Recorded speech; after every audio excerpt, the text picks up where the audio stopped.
Correspondence. Any comments from anybody about any of the correspondence? Mayor Woznow. Thank you, Chair. In commenting on the correspondence, I will follow the lead of councilors and include some personal and family history. The letters request that the mayor show leadership. This is also a key component of the mayor's responsibility as outlined in the community charter. So I plan to do this by laying out an approach to resolving divisiveness in our community. Leadership comes in many different forms, depending on whether you live in a democracy or a dictatorship. I grew up in a democracy, but I was also fortunate to learn about leadership from mentors who grew up in a dictatorship and escaped to Canada, where they found freedom of expression. Dr. Valenta, my doctoral thesis advisor, emphasized the opportunities that exist for inquisitive minds in a democracy that do not exist in a dictatorship. Here we have the ability to read the works of many authors and determine for ourselves which ones make the most sense. This was essential in allowing me to answer questions during my thesis defense. I carried this belief throughout my career, and it was the reason the External Affairs Department asked me in 1990 if I would host a delegation of Polish MPs and senators who were in Canada to learn how they could best transition to a democracy. Over the next 2 years, I volunteered with Polish government and assisted in getting them documents to allow them the transition that they all hope for. I was honored with an invitation to sit on the floor of their parliamentary assembly while they debated the powers of their president. They liked having a president, but they were still very nervous about the powers that could happen. The president thought he could be a dictator. With democracy, people in Poland accepted with much happiness that they could read books and to listen to rock and roll music that had been previously banned. This experience helped me realize that a key benefit of democracy is the ability to form opinions after hearing and reading multiple of different opinions. My last visit to Poland, I was honored with a private visit with Pope John Paul II, which included a ride on his Popemobile. Many of you know that he was a Polish citizen. I was also made at that time an honorary member of Solidarity. Based on this and other experiences, I believe the divisiveness that exists among some residents of Powell River is due to the fact that they are unable to differentiate between their opinions and truth. They feel compelled to demand that others embrace their truth. An example is the criticism I received when I accepted a book at a previous council meeting. This was interpreted falsely that I endorsed and was promoting the book.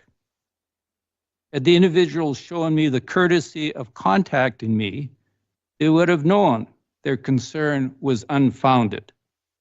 But unfortunately, the ability to have an open mind is becoming a scarce commodity. And that is what is required to move through the divisiveness in our community. In correspondence, writers have expressed a concern that I'm a racist and do not respect or understand Indigenous history and the advice that students in residential schools experienced. In order to understand my response to these allegations, it is important for me to share my experience as an altar boy who was raised by a single mother who had to work full-time as a teacher to support her family of 5. This made me an easy target for a pedophile priest who made me swear to God that I would not tell anyone, especially my mother, what he was doing. After months of abuse, my poor performance as an altar boy triggered concerns with the nuns that I was being abused and the pedophile was transferred to another parish.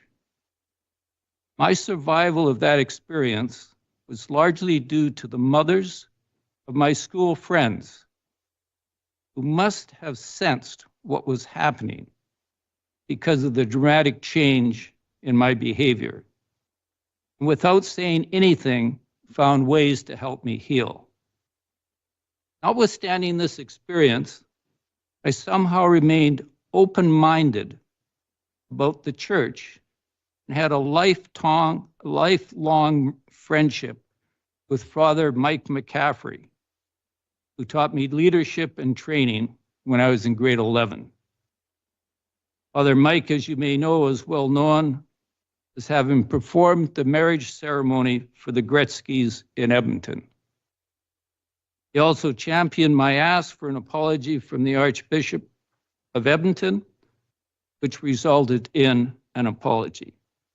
So yes, I understand the impact of abuse, especially abuse by people in authoritarian positions. Brothers have also suggested that I am a racist and do not understand and respect Indigenous people. Again, this is false. Since 1987, I've met Indigenous leaders across Canada in different roles. In 2008, Susan O'Brien and myself started the first national scholarship program for Indigenous high school students. Each recipient spent 1 week doing science or engineering research, the faculty member at one of 10 Canadian universities. All of their expenses were paid. From 2008 to 2021, Susan and I volunteered our time as the CEO and project manager of the foundation that oversaw the programs and did all of the fundraising. During that time, we raised over $10 million in cash and kind. During this time, over 550 Indigenous students from across Canada attended the program. 15 of these students were from Brooks High School in Powell River. Before a student was accepted, Susan or myself spoke with the students' parents, grandparents, or guardians to answer any questions they had about the program or safety concerns. For each program, we arranged for students to spend time at the Indigenous Center and talk with elders and support staff. We also arranged for a celebration dinner on the Thursday night where students were invited to share their experiences. In 2011, we renamed the foundation and the program we had started to the Verna J. Kirkness Foundation in recognition of Dr. Kirkness' achievements in champion Indigenous education.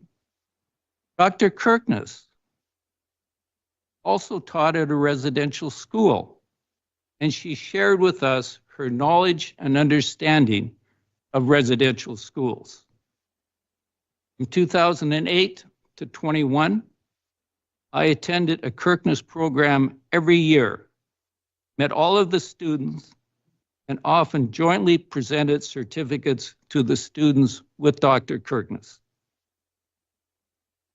In summary, we can start on a path to end divisiveness by focusing on positives rather than negatives, opening our minds to hear other opinions, and in doing so, demonstrate a willingness to work together to the benefit of our great city. Thank you. What else?